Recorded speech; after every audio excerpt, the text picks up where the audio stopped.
मंडळी, प्रत्येक शुभकार्याच्या सुरुवातीला नारळ फोडला जातो. ही आपली हिंदू धर्माची प्रथा आहे. पण हा केवळ देवासाठी केलेला विधी नाही. कारण या कठोर कवचामागे लपलेलं आहे एक खोल थरारक विज्ञान.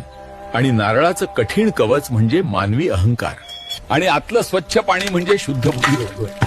कवच फोडण्याची क्रिया मेंदूला संकेत देते, नवीन सुरुवात करताना अहंकार तोडणं गरजेचं आहे. आणि तसंच नारळ फोडताना होणारा जोरदार आवाज आणि हालचाल मेंदूला अचानक जाग करते आणि ऑक्टिव्ह बनवते. हा एक मानसिक रिसेट ट्रिगर आहे, जो मानवाचा फोकस वाढवतो आणि विचार करण्याच्या क्षमतेला चालना देते. नारळातील पाणी शरीराला इलेक्ट्रोलाइट्स पुरवते, ऊर्जा संतुलित होते, हृदयनाडी सुदृढ राहते, जंतूंवर प्रतिकारक प्रभाव व हाडं, स्नायू आणि त्वचेला पोषण मिळतं. म्हणून शुभकार्यात वापरलं जाणारं हे पाणी शरीर आणि मन दोन्ही स्वच्छतेचं ठेवण्याचं प्रतीक बनलं. म्हणून लोक म्हणतात नारळ देवासाठी फोडावे. पण खरं सत्य वेगळंच आहे. हा विधी माणसासाठी बनवला गेला, अहंकार तोडण्यासाठी.